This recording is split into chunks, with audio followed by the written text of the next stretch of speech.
नमस्कार मंडळी, तुमचं स्वागत आहे माझ्या यूट्यूब चॅनेलवरती। सर्वात आधी ना खाली जाऊन फुलं तोडून आणले। शेजारचे काय करतात, झाडाला फुलं दिसलं की सगळेच फुलं तोडून नेतात आणि आमच्या देवाला फुलंच राहत नाहीत। मग फुलं तोडून आणले, मस्त अशी पूजा करून घेतली।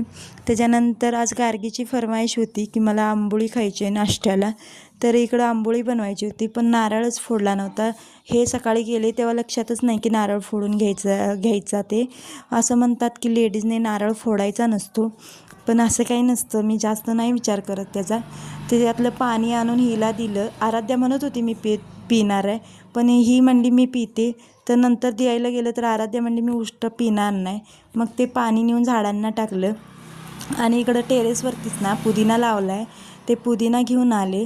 मस्त असं धुवून घेतले त्याला आणि मला चटणीची तयारी करायची होती। चटणीमध्ये खोबरं, मिरची, लसूण, पुदिना, कोथिंबीर टाकून असं मिक्सरला बारीक करून घेतले।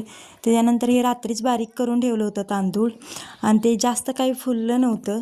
आणि इकडं तव्याकडे लक्ष देऊ नका, आंबोळी करून घेतली। त्याच्यानंतर चटणीची तयारी केली। चटणी, तेल टाकलं, मोहरी टाकली आणि ही बारीक केलेलं वाटण टाकलं।